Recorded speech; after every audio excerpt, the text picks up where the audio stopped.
हालांकि हर कोई उसकी तरह भाग्यशाली नहीं था। उस दिन कुछ युवा एकत्र हुए और दोस्तों की सलाह पर शीशी ने भी मौत की उलटी गिनती वाला सॉफ्टवेयर डाउनलोड किया, लेकिन आश्चर्यचकित होकर पाया कि उसके जीवन में केवल 3 घंटे बचे हैं। सौभाग्य से इस समय उसकी सहेली ने उसे बताया कि बस वीडियो में दिखाई गई को देख लो, इससे न केवल देवताओं का आशीर्वाद मिलेगा बल्कि नया साल भी निश्चित रूप से अच्छा जाएगा। पार्टी खत्म होने के बाद उसका बॉयफ्रेंड उसे घर छोड़ने के लिए गाड़ी चलाना चाहता था, लेकिन उसने देखा कि वह थोड़ा नशे में है और अभी सॉफ्टवेयर पर मिले संकेत को ध्यान में रखते हुए सुरक्षा के लिए उसने खुद पैदल घर जाने का फैसला किया। 然而就在这时，豆梨的手机突然响聊起来。西施打开来一看，屏幕上显示他的生命只剩下7分钟。害怕的西施害怕极了，于是他一刻也不敢耽搁，赶紧一个闪现跑回了家里。下一秒，手机再次响聊起来，他的生命已经进入了2分钟的倒计时。शीशे कुछ घबरा गई। घबराहट में उसने जल्दी से फोन बंद कर दिया, यह सोचकर कि अब कुछ नहीं होगा। लेकिन जैसे ही वह पानी पीकर खुद को शांत करने की कोशिश कर रही थी, बाथरूम से अचानक अजीब आवाजें आने लगी। वह सावधानी से वहां गई। दरवाजा खोलने ही वाली थी कि फोन अचानक बज उठा। अगले ही पल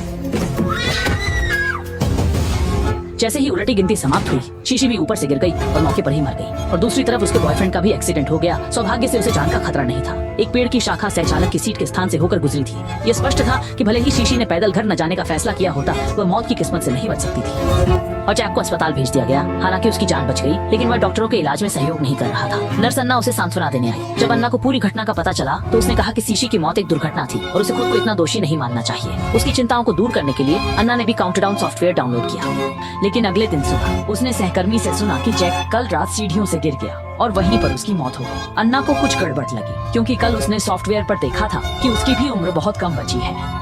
अपने मन की धारणा को सत्यापित करने के लिए उसने जैक का मोबाइल चुरा लिया और बेसमेंट के शवगृह में गई। जैक के शरीर को ढूंढने के बाद उसने मोबाइल खोला। परिणाम उसके अनुमान के अनुसार ही था। काउंटडाउन सचमुच समाप्त हो चुका था। डरी हुई अन्ना बहुत डर गई। ये देखकर कि उसकी जिंदगी में केवल 1 दिन बचा है, उसका दिल डर से भर गया। उसने सॉफ्टवेयर को हटाने की कोशिश की, लेकिन कई बार प्रयास करने के बाद भी कोई प्रतिक्रिया नहीं मिली। अगले दिन वह हमेशा की तरह काम पर गई और जब वह कार स्टार्ट करने ही वाली थी तो रिवर्स कैमरे में एक काले कपड़े पहने व्यक्ति दिखाई दिया। लेकिन जब उसने पीछे मुड़कर देखा तो कोई नहीं था। जब वह उलझन में थी, अचानक उसे सफेद जैसी मोटी हाथों ने पकड़ लिया।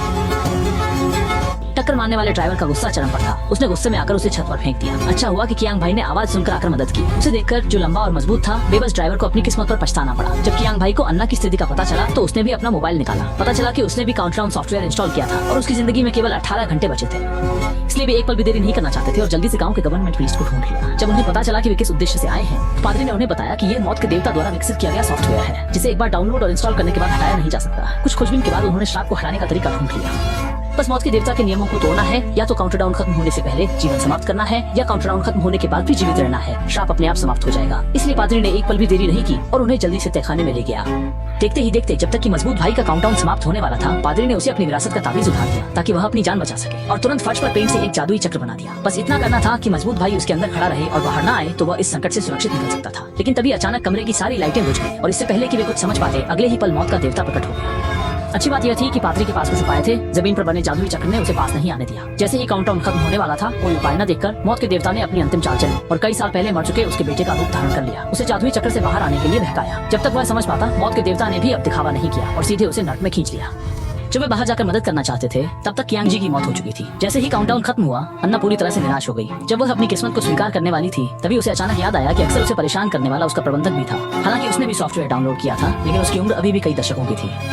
इसलिए उसके दिमाग में एक विचार आया, अगर वह उसकी जिंदगी को पहले ही खत्म कर दे तो वह मौत के देवता के श्राप को तोड़ सकती है। इसलिए उसने खास तौर पर खुद को सजाया संवारा और शर्मीली मुस्कान के साथ प्रिंसिपल के ऑफिस पहुंची और इस गंदे प्रिंसिपल को सफलतापूर्वक बेसमेंट में ले गई। लेकिन जब उसे लगा कि उसकी किस्मत चमक गई है, तभी अन्ना ने बिना किसी चेतावनी के अचानक हमला कर दिया। लेकिन जब वह उसे खाने का डिब्बा लेने भेजने ही वाली थी, तो नियम तोड़ने से रोकने के लिए मौत के देवता ने समय पर आकर उस आदमी को बचा लिया। लेकिन उसकी इस हरकत से अन्या को एहसास हुआ कि यह तरीका काम कर सकता है, इसलिए वह तेजी से वहां पहुंच गई।